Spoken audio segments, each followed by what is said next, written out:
Let me just give a quick little addition to that and say that I've worked in IT support in various roles in the telecoms industry and in ISPs, and yeah, I can totally understand where you're coming from with what you just said about Nintendo.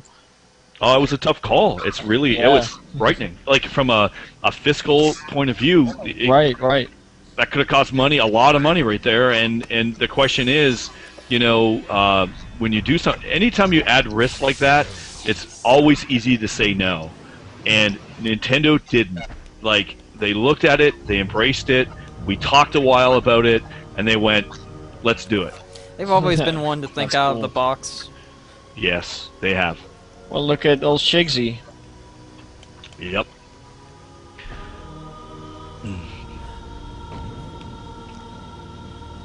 So I saw another question. Where was it? Oh, please do if I missed one. Yes. SFK sent me a whole bunch of questions. Oh, then JC, I can pick and choose. Feel free to ask some. Well, here's a question. One of them: have you ever had to sacrifice a feature you really didn't want to give up to keep a game in budget or meet a deadline? Having to call something out of scope. Tough question. Yeah, honestly think everyone has. If we had unlimited budget, there's even an argument if you have an unlimited budget and unlimited money, you always have to be cost conscious. But so I think everyone has, and the answer to that one's yes. Otherwise, you just lose focus, right?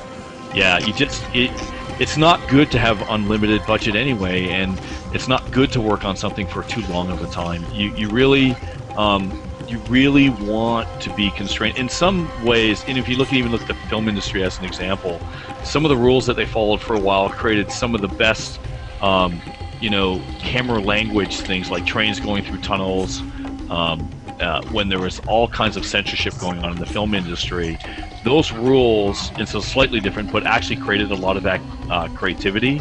And I think a lot of the things that we're doing now, it's so new, are going to create some creativity too. But there's always something that you just, can't get in, or sometimes you just do it wrong, and there's just no time to do it another way. You got one shot at this one thing, and sometimes it just doesn't work out. So that's always the case, unfortunately, or not always, but often. I can't really think of a big one for Eternal Darkness, but I can think of lots of others for other games that we worked on. Would you like to share any of the ones for other games that's happened with? Not to put you on the spot or anything. Sorry about that. No, I can right now. I can think of a really good example. So when we're working on Legacy of Kain, another fantastic series. Oh, thanks very much. I was in the middle of working on something that would have been seamless loading, so you never have to hit a load when you hit an edge.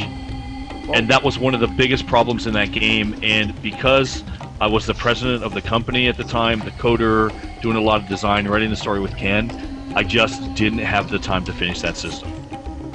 And it really, really bothers me to this day that the loads are still so long on that. And I bought it just a little while ago on the PlayStation 3 download just to see Legacy of Kain again and play it. And the loads are still really long. We actually gave out the entire trilogy last week during our 1-year anniversary stream. We did a giveaway for it. Yeah. GP, you put it up, didn't you? Yeah, there was a sale on Gamersgate, and I love the series, so I wanted more people to play, so I just bought it and gave it away. Oh, cool. It's awesome. So anyway, there's one, and it still haunts me to this day. It's understandable. That's very, that would have been kind of crazy at that time to have implemented all of that, wouldn't it?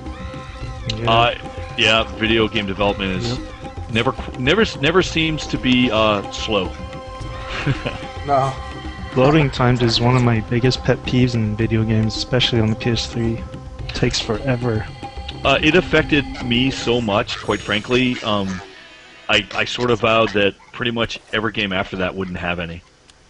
And it's a really big important thing. And you notice Eternal Darkness. It's you look at our next game. There's no loading times really. We have that dead space that we put in there on purpose, but there's no loads. Except the initial starting of the game, of course. Since okay, when you say there's no loads, are there no loads in like the normal sort of speaking, or but where there'll be like loading behind during a cutscene or something, like most other games do now, or is it another thing entirely where it's like not even in cutscenes is it loading? It's just like you can skip the cutscene and go on to the next part without it having to load and not have to wait for it to start. Yeah. So Eternal Darkness has true asynchronous loading. So you can, I think you can skip the cutscenes, but the technology, the underlying technology is we're not masking load times through cinematics. It's actually just asynchronous loading all the time. So there's always loading, of course. There's a disk, there's a physical disk. Oh, sorry, go on. No, it's okay. But it's basically perceived wait time for the gamer is what I'm talking about. If the gamer has to wait, it's too long. Okay. So that's the idea behind it, and whatever way you can accomplish that is the way to go. And if you have to mask it with a cinema, that's not really true loading at all. Exactly. Seamless loading. Yeah. I don't mind it when games mask load times behind cinematics. The only thing that does bother me is certain cinematics, like for example, games that you like to replay a lot. You know, certain cinematics you have favorites, and certain cinematics you have less favorites. Sometimes it does get on my nerves, at least, when I can't skip through them. But for the most part, as long as the load times are masked in some way, I don't see them as being load times at all. Yeah, and I agree with that. just to be clear, that's my sort of personal opinion on that stuff and how I feel about them. Only from being scarred from the Legacy of Kain days and that loading thing. It really did bother me, actually. I was just really upset about that because I felt responsible for it. Damn trappers. You can never escape, though. I know. So, Wii U and Steam are both planned platforms for Shadows of the Eternals. I've seen some things said in the forums. Are there actually plans for different sanity effects for different platforms? Yeah, for sure. Very nice.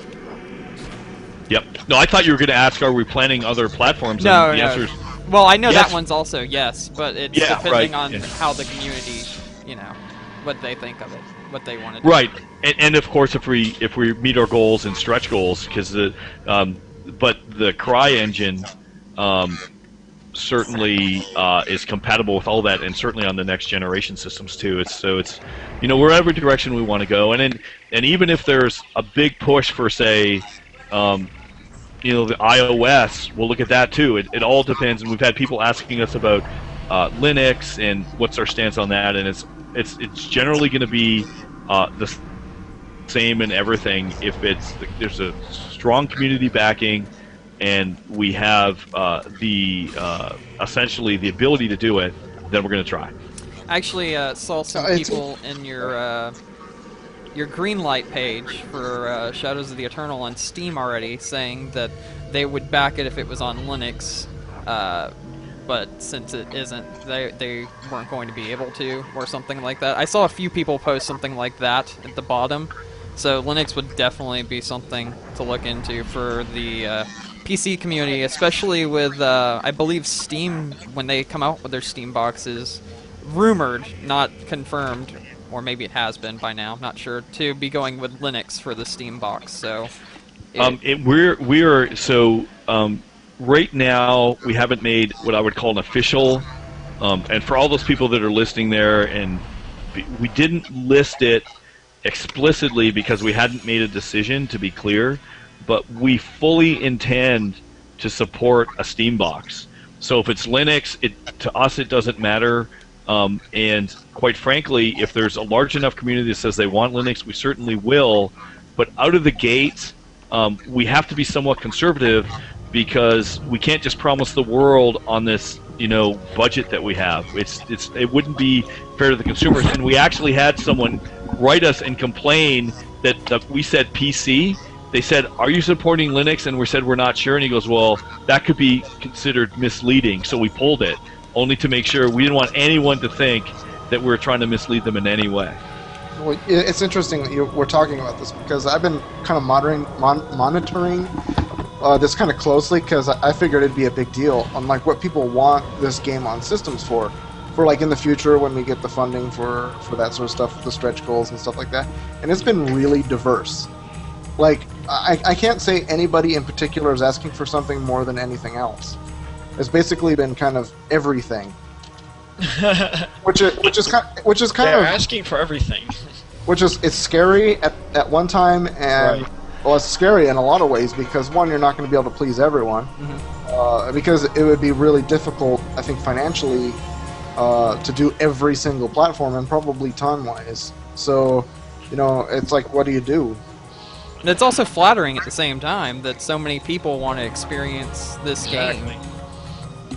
Yeah, it is. It certainly is, and from a standpoint of we want to make sure that we can do as much as we can. This is why, by the way, cloud computing is so awesome, because the hardware won't matter. I've heard a lot of people talk about where the future technology is going, and there's some people saying that the limitations on basically tablets it's going to be power supply and blah blah blah. But once you start, any of that's true. I think what really, if we start moving towards the clouds, it's going to be ubiquitous in the sense, as long as you have a display, you're going to be able to do or play anything you want, and it won't matter. So as an example, we're streaming this right now. This is a GameCube. Yep. But it doesn't matter. It won't matter for these hardware systems, and that's a future I can't wait to embrace, because these questions will go away. People won't care what platform we're on. They just want to know that they can play the game, and that's what I'm most excited about with this cloud technology coming. I find that very interesting about the technology aspect. It's something that just about a week ago I was actually discussing it with that friend of mine, that MechWarrior friend of mine, and we were really going on a philosophical rant together about it, thinking about this certain omega point in the future where eventually hardware prices will just start dropping because the demands that are being put on them, they're already so high. At a certain point, let's say the vector of realism in graphics, when you reach a certain level, there's not really much more you can do, save for throwing 1,000 people at a project, because it will be so project intensive, so work intensive, that you have a certain ceiling that you're going to reach. And we were talking about how that ceiling is slowly coming closer, and it's probably going to come sooner rather than later, because of the fact that otherwise you'd have to make the cost for products and for hardware way too high. And once the price of hardware starts dropping, and you have things like indeed cloud computing, etc., it just becomes so irrelevant that really, if anything, the way I see it, it might cause us Uh-oh, we got a drop from G+. Shinobi. Shinobi Yep. dropped. Oh no, he dropped mid-sentence. That's Oh, terrible. this story. We'll get him back in here. GP, can you send him an invite for me? Yep. Or James? James, listen to me. Or JC? I'll try. Okay. Is he still online? I believe so. Oh my. Sorry about that, guys. Yeah, it's an invite. Okay, GP. I'm dying to hear what he had to say, because Yeah, me too. That guy's so passionate. He is. yeah. He and it's funny. I wouldn't say it's funny like haha, but he mirrors a lot of my beliefs. So it's interesting to hear him talk. I died. That's a surprise. Welcome back. Hello, Shinobi. You back? I am back. But Sorry I about heard- that drop there. Yeah, no, I don't know what happened there. Probably the G plus Google, timeout, then Yeah. make the sound. yeah, something like that. Apologize to those guys watching the stream. Also, I don't know. just I don't died. know exactly when it dropped out. What part I was talking about. Maybe you guys can handle that. GP, did you know exactly what part he was talking about? No, I do not. I'm sorry, Shinobi. I was talking about just in general at a certain point you get a ceiling where the hardware doesn't matter anymore, and I don't know if you still heard that part. Yeah, we did. We heard that part. Right.